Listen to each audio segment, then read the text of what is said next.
because John has a good association with Lunenburg. Many of you may remember his work was often for sale at Houston North Gallery. I know Elmer Houston was very fond of John's work. And if you saw John's work in the beginning, he specialised in print. Is that correct? Yes. Yes. And intaglio print, so it must have been quite difficult to do. I don't think you can make too many mistakes. It has to be sort of etched into metal, and then you print the work off. And I was always struck by the strength of John's drawings.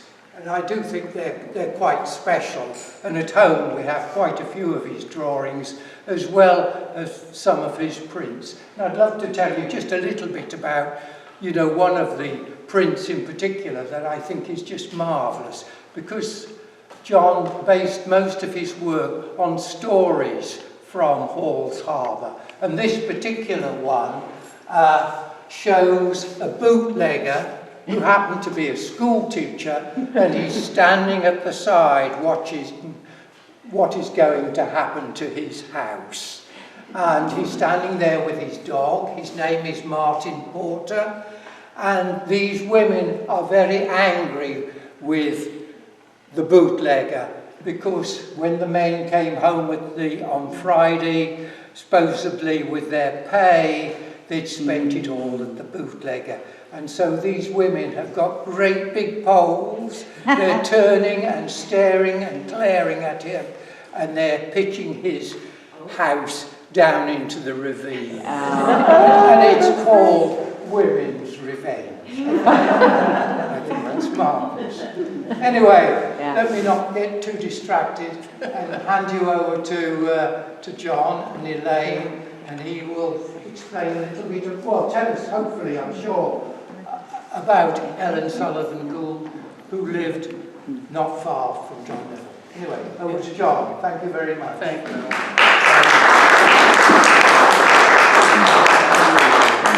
Ellen has been wonderful to me through my career. And by the way, I've had a long association over the years. And Ellen Sullivan, I grew up in a little village on the Bay of Fundy called Hall's Harbour, and she and her husband and two boys lived in a house approximately 2 miles from my house. And they were at least 1 mile away from the nearest electricity, and had a small home with a barn. I remember the husband, Harold, would drive his buggy and horse. I don't think he ever owned a car. When the two boys were late teens, they moved to Ontario and took jobs in, one of them worked in a brick factory, another drove a truck. And so I remember at age around 12, one of the older gentlemen in the village had a tractor and a wagon, and he rounded up 3 or 4 of us young teenagers. I would have been 12, probably 14 maybe. And the husband, Harold, was ill. We went and moved the wood from the wood pile to the woodshed for them, using the tractor. And after Harold passed away, Ellen moved to an older home on the main road with electricity, and she ended up raising 2 grandsons by herself on a widow's pension, and it was probably very difficult financially for her. But in the 70s, after art school, I started collecting the rugs, and she was using them on the floor for mats, to keep your feet warm, to wipe your feet off at the front door, in front of the fire, and by this time, her son, one of her sons, had purchased a small bungalow for her directly opposite the Baptist church, across the street from the Baptist church. And that's where she spent the rest of her life. This is a self-portrait of her in a rocking chair in front of, with the church across the street. I'll just show you a couple of the earliest ones I have of hers. This one was rescued. This one was rescued. It's our job. It's Carol Merrill. This one was rescued from the Oh, my. front door. It's been Yeah. severely walked on. Yeah. The back is as beautiful as the front, by the way.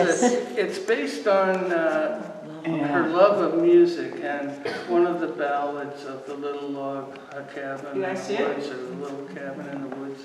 I don't know the song that well, but she did have a record player and would play, the country and westerns, like the Hank Snow, yodeling, all that kind of stuff. And this, I think, is a story of the house in the woods, one of those older songs from the 20s or 30s, I guess. This is another early one that was rescued of the dog, cat. Sometimes the animals are a bit amorphous. You can't really tell. It's really whatever you want it to be. And Could I just ask you to turn it around?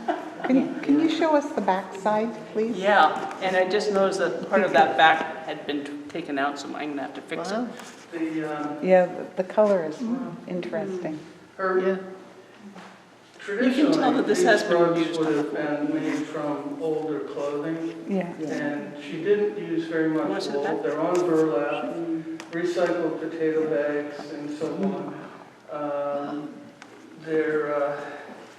As a child, her family, the Chase family, and her mother and sisters had made the hook mats. I think they often used stamped pattern mats, which they would fill in, and when the peddler came, who was supplying the stamped pattern mats, burlap, he would trade linoleum square foot for square foot. And it was a prestigious thing to have linoleum on your floor at that time. This is in the 20s, I guess. So that's where she learned to hook. But this is another salvage one from the floor. I like that. Yeah, I And do you can too. see, like, she's run out of the material and used what she had that matched as best it could. Look at his tail. And Great.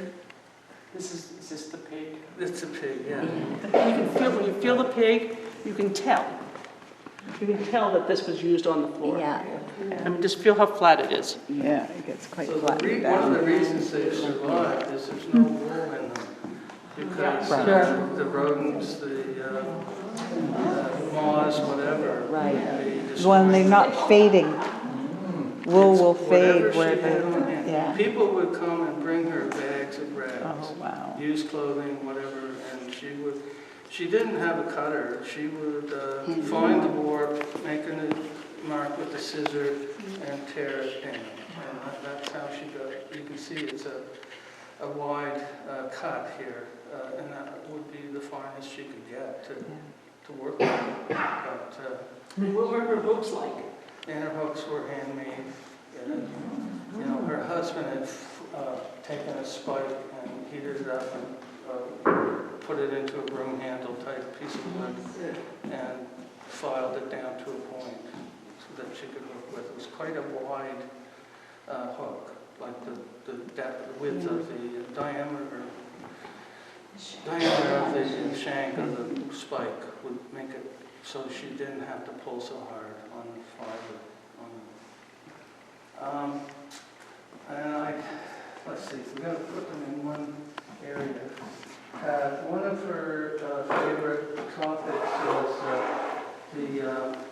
Tree of Life. And here you can see the two people don't have any clothes on, I think. And being very modest,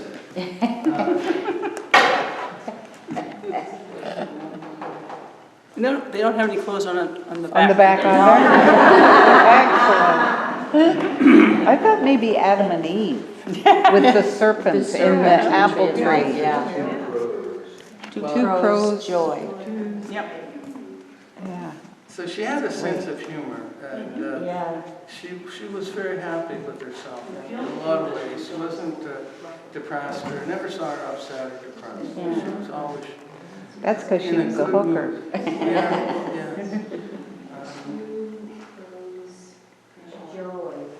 Two crows joy. Wow. I don't know if it's a tree of life or not. This is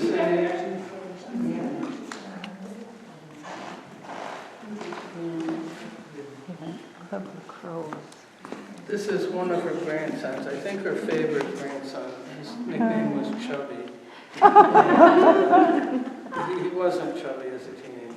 And this is her, again, with purple dress, her dog, cat, and Yeah. the purple show dress. swim lane. She's over there. She's like, Yeah, that's true, she's aged. Oh, Yeah. this one's had a bit of wear and tear.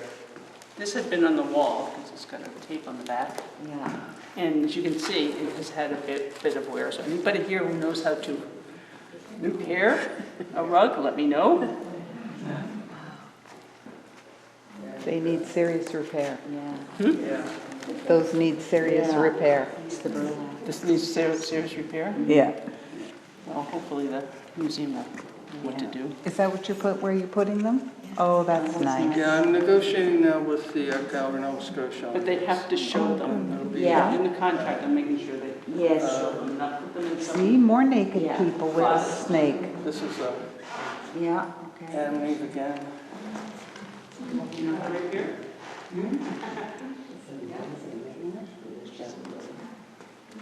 You can see this? Interesting. They're a lot of fun. They're tongue in cheek, really. And she did this. There's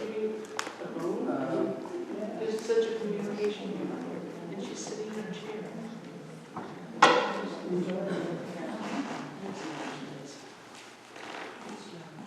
When I discovered these rugs at John's house in Halls Harbor, I opened up stupidly. We just started dating. I opened up this thing called a closet upstairs in the bedroom, and I said, "What's in there?" And it was all these garbage bags full of something. I said, "What are these old clothes? What are we supposed to do with these things?" He said, "No, they're rugs." I said, "They're rugs?" He said, "Yeah, they're hook mats." So, of course, me being the curious one, I said, "Can I see them?" so he takes out all the garbage bags full of all these gorgeous rugs. Wow. I had never hooked before. I didn't know what hooking was. I'm from Maine. And I That's found no Ellen excuse. Sullivan. Come on now. So maybe I A lot of hookers in found there. them again.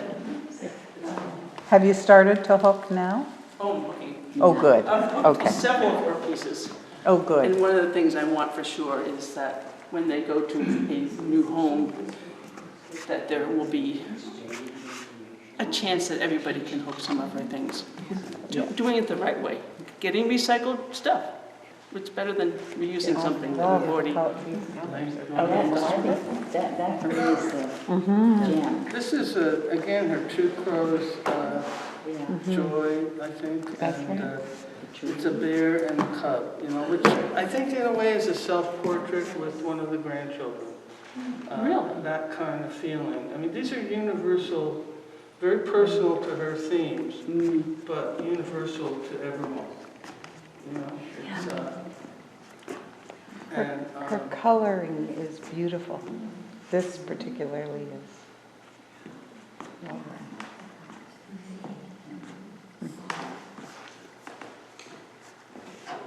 Well, the animal here, I just think that communicate with each other.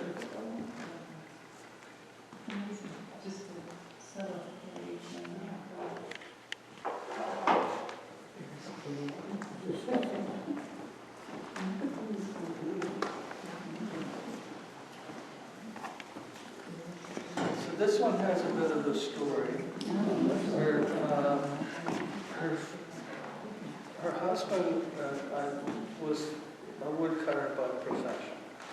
I mean, they farmed, but they weren't fishermen. And she was telling about one day they were cutting down a tree and the squirrels went ballistic. They apparently had cut down a tree with the squirrel's nest in it. And the squirrel was so upset. And here they are chopping away. And she really felt for the squirrel. I don't know if she was there or if they just told her this. But if you've ever had that experience, it's a very sad situation. And I think of it when I see the clear cuts. And the fires. And the fires were That's her thing, happening. isn't it? Yeah. She's It's her signature. quite often, she grows in there. Huh. That's very cool. But she had a love of animals, and a lot of the pets are animals. One of the things, she was a subscriber all of her life to the Chronicle Herald, the newspaper from Halifax, provincial paper. And some of the subjects are inspirations from photographs she would see in the paper. Like, for example, like this is an eagle that she did, you know. Probably saw an illustration of an eagle somewhere. Very likely in the paper, I don't know. But, What'd she imagine? yeah. Yeah. I'll just show this one. This one reminds me of the Colin Eisenhower, I think it was, the girl dancing with the goose. And here we got the boy and the dancing dog. You know, and she would never have seen anything like that. This is something she's made up. And with, I don't really understand how that works, but it's a universal type of theme, which I think is wonderful, that she had the vision to do this. It's interesting, John, the one of the eagle is so detailed because she would have seen a picture. Where I think if she's thinking of it from, I just said to my friend, if I was drawing and had to do it from my head, it would be very simple. If I can see it and draw it, but because even the tail feathers. One of her signatures, you're right. One of her signatures was her mother had told her, if you want the eyes to show up, do them green. Oh, really? Oh, that's cool. Oh, there. Yeah, isn't that neat? Yeah, I find that fascinating. And Craig Brudu's here. He does a lot of dogs too. He loves animals, and in some ways it reminds me a little bit of some of your things, Craig. Yeah. You know, it's a universal theme.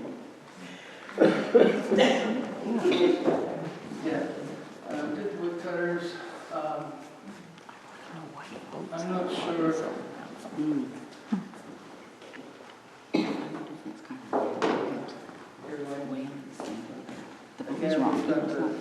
Yeah. This isn't Adam and Eve, but it's I guess a boy and a squirrel. It's sort of a combination of everything.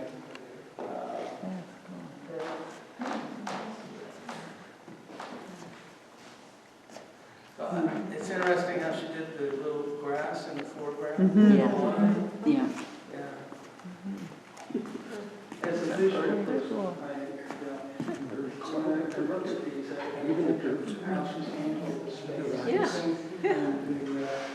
I love the definition in the back as well as the front. Yeah. It's not an easy task, believe me. Anybody who looks knows that. This one I find humorous, as the two men fishing. Looks like she's in a Might be tutu. John's paintings.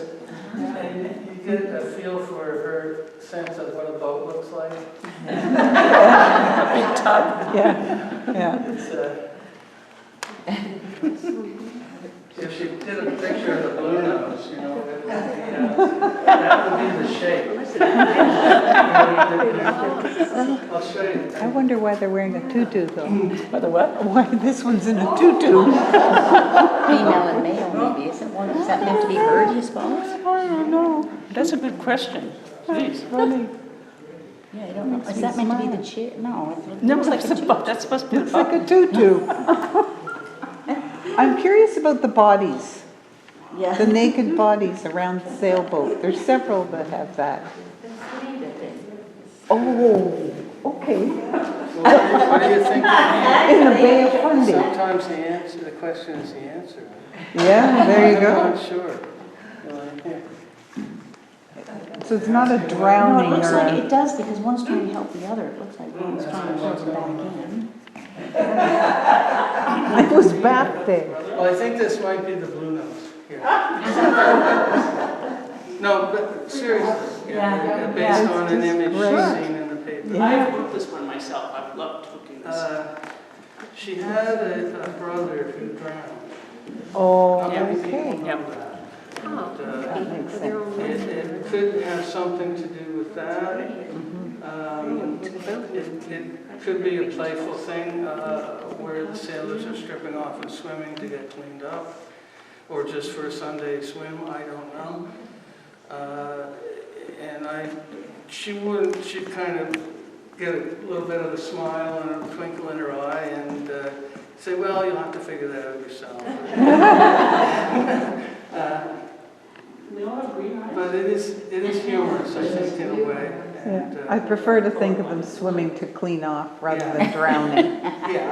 but swimming in the air, jumping, yeah, it's pretty fantastic stuff. And there's another boat one here where they're clothed. Yeah. Yeah, see? In a vagina. One's easier. They're in their onesie. They got a flesh-colored fabric. Oh, they're washing their clothes. What is wrong with us?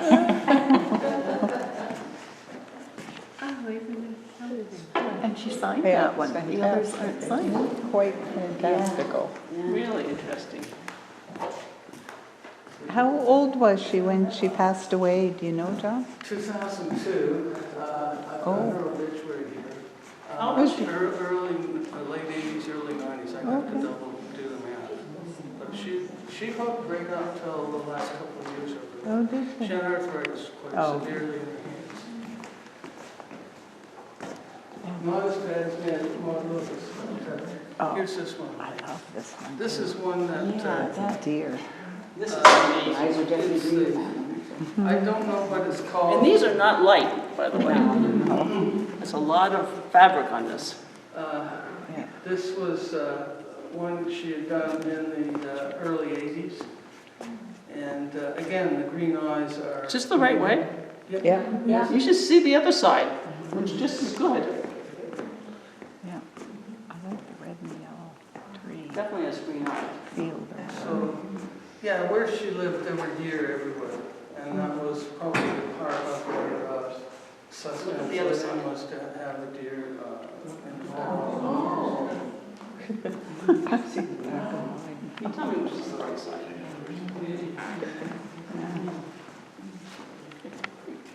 How many people are hookers in this room? Pardon? Quite a few. Yeah. I can do a demo after if anybody wants to see how to hook. Did she go from a hooked edge to a stitched edge at a certain point, or was it mix and match? Because I know some of them have a fabric edge. She finished them up herself later after they were done, I believe. Yeah, and some of them still are hooked right to the edge. Well, she did the finishing herself. I can't answer that. You know, I'm not a hooker. I don't know. I'll show you one that's quite colorful too. And again, This is all fabric, right? How should we do These are the cardinals here. I like that too. Yeah. So at this time, I believe they're going to end up at the Art Gallery in Nova Scotia. And we're in the middle of acquisitions committee, and I've had them appraised and all that. And I've offered to give them half the appraised value. They'll take the collection as a whole. I didn't want to break it up. You can see how she's finished them all. Yeah. Yeah. Talk about that process, so they can. So this is fabric. Yeah, it is. Yeah. Is that one piece of fabric? And she's sewn it on. Yeah, Somebody's she sees she's prom sewn it. dress, I expect, or bridesmaid's dress. maybe. Shannon Parker, she saw her here in June, she did talk on Willie Gigs. And she put it forward, I had them appraised in Lancaster, did the appraisal on them as a group, and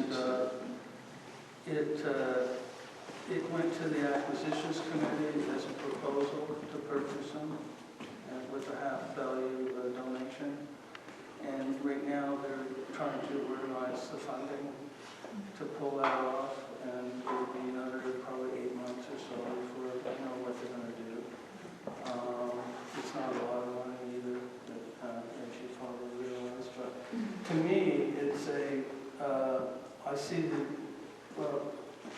there are probably at least another 100 rugs out there. Okay? I only have 25. Some of you have them. Yeah, and with the nucleus of a collection there at the Art Gallery. And the Art Gallery already has several in their collection. The others will be attracted to that group, and people will donate them over the years. But the same thing they did with Joe Norris and with Maud Lewis, they can, I think there's a lot of potential here to have a similar as things happen with this for the Art Gallery. It's for the people in the province, really. And that was my hope, to have a home for them and get them out of my closet. Because they really don't. He didn't know they were in the closet. I just didn't know they were in the closet. Yeah, but come up and look at them and examine them yourself. I'm probably speaking too long here. Yeah. What's that? Any questions? Be glad. Yes. Yeah, so I understand that there was a show of her work at the Art Gallery in Nova Scotia in the 70s, and I have a catalog, and one of the works is The Three Cats. Have you ever seen that? The Three Cats. Well, yeah, I was involved in that show. I don't have, Or if you can describe it, like, was it like three cats, like Maud's three cats, similar that way, or? This is one cat. Talk about King. Yeah, King was her dog. Where is he? King. He's here somewhere. It's on the back wall, I think. maybe. Oh, there. Good memory. Very good. This is her dog. One of her dogs. Okay, Craig, get her. Do another dog. I'm not sure about the Three Cats, honestly, where it is. Does it say in the catalog? Yeah, it says it's in a private collection, it says who has it, and I just wondered if you'd seen it at the show. Like, No. Similar to a I'm boat. not sure. Yeah. Yeah, it probably would have stuck out to you if it was like similar to Maud's. I just thought it was kind of curious because they were alive at the same time, like whether they influenced each other sometimes. I would, unless it was reproduced in the Chronicle Herald or comparable publication magazine, I don't know. But no, she would not have Mm-hmm. been a I client love or she's wouldn't have known her around personally. the eyes. Yeah. They live quite a far apart. For her and her husband never had a vehicle. And Martin Lewis died, what, in 68 and all that? So, John, what prompted you to start this collection? Well, my wife at the time was a weaver, and she believed in folk art, and it was in the air at that time, in the late 70s. And we started collecting. And I'd get a phone call. I've just finished a map. Would you come up? And that would be basically saying I have one to sell. See. And I was working as a carpenter, trying to pay down my student loan, blah, blah, blah. Yeah, it was not, it was often a lot more than I could afford, but we did it. And I ended up becoming great friends with her. We'd go up on Christmas Eve. She liked a bottle of sherry. We'd exchange gifts. John, do you see that there's an influence of her work on your work? Well, I think that the symbolism of the crows is, I'm always thinking about that, what it meant, what she was thinking.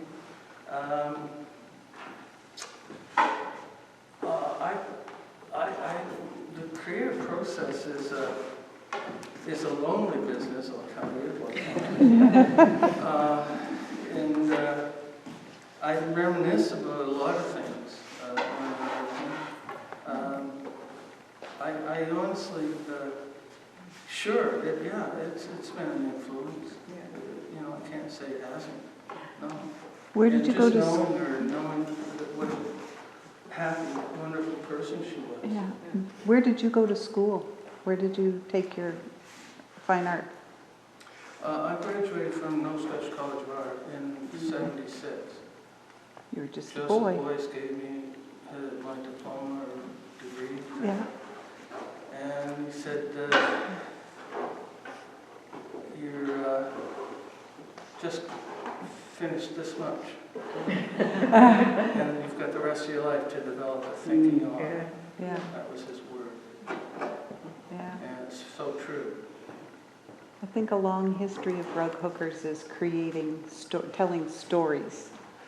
I was excited when I heard your story being relayed of the women's revenge. That would be a rug in my mind. Well, my great-grandmother was one of the women. Oh, it's even and better. I'm actually related to the bootlegger as well. Well, you know, keep it in the So family. it is a family story in some ways. It's great. But It's was great. in the 1880s or so. It would have been fun to be able to talk to her about where she was coming from. Well, when she had the new Michael, she was in the new Michael show, traveled to England. It was in Canada House. It's in Canada. She was one of the Canadian folk artists chosen to be involved in the show. Wow. She had several rugs in it. And she got a check in the mail for $500. Oh. And she called me up and said, I got this check here, I don't have a bank account, what do I do with it? And I said, well, I'll go in and cash it for you to get you the money. And she couldn't understand why someone would pay her money that didn't buy or take a piece of work with them. Why would she get money for participating in an exhibit? Does that maybe answer? Yeah, yeah. Yeah, and she would charming. be very pleased to talk to you and be here, but wouldn't understand what it is about these that makes them the magic that they are.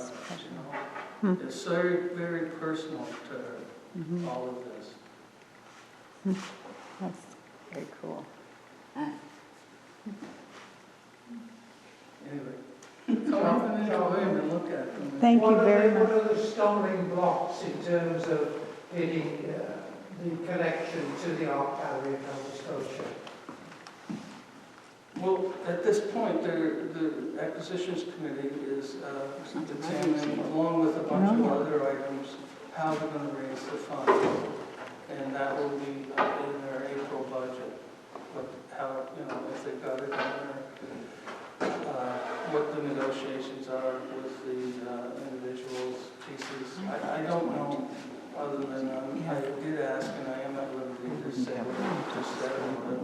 I don't really know anything more as to what specifically they're after.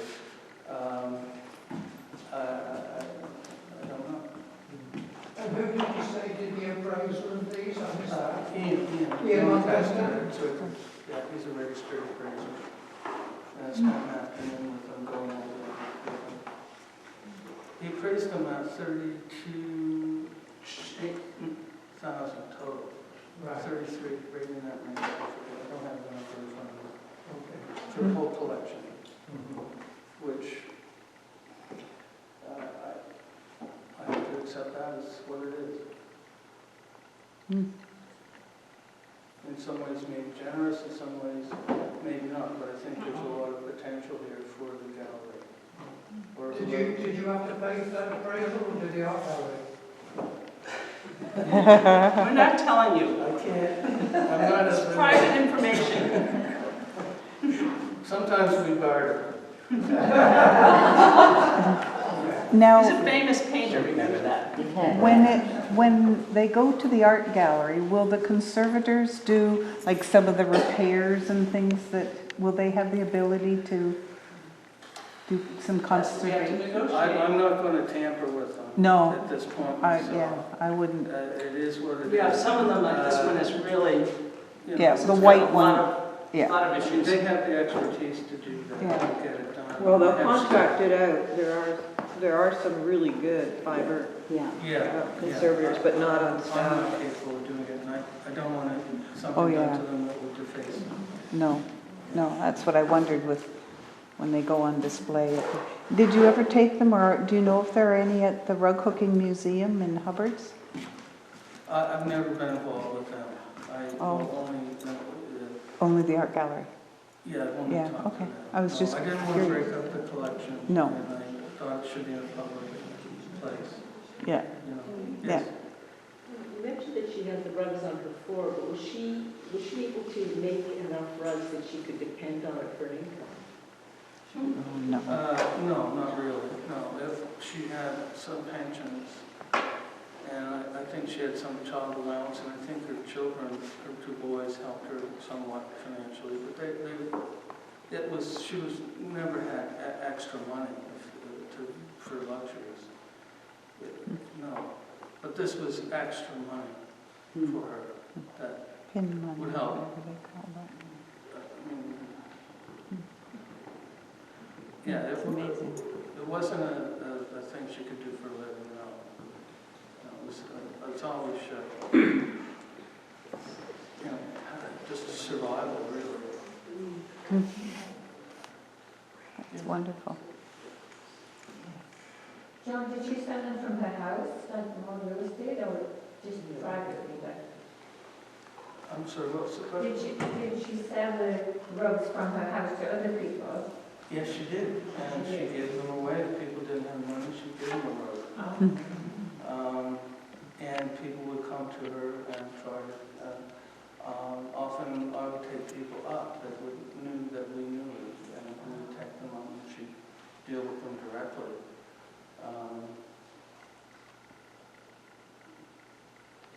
Did Houston North get any? Yes, yeah, they've sold a few, and she had a show there. Are there family members still around? She had, Well, one of her sons is still alive, as far as I know, in Ontario. And there are grandchildren and great-grandchildren. And I don't really know where they are. She has one of the grandchildren that she raised is in the Kentville area and has a family of children. so they're aware of the collection you have as well, right? Well, yes and no. I don't think any of them are here, but yeah, I know them all, or know I knew most of them through her. Yeah, and they knew that we were purchasing rugs. But this is the first time I've talked about them and get shown them as a collection that I have myself right now. Do the gloves have some significance? Those were a gift to me that she knit. Oh, And she in the winter she knit socks and mittens, or in the Yeah. fall for the family. Yeah, lucky He, you. Briggs and Little, I guess. Yeah, that's nice. Local stuff. But then I just thought if any of you are knitters, you might like to see her style of making a glove. She really specialized in the thumb and the finger for Yeah. chainsaw. Trigger gun. Yeah, Trigger for gloves. the chainsaw. Did you wear them? It looks like you've I worn them wore a these, lot. yeah, I did, I wore them. And I got them, I wore a hole in one, both of them, yeah. That's nice. They're special. Yeah. I make socks for my husband and I tell him, every stitch stitched with love, so you could think of that. Okay, just come up and look at them yourselves. And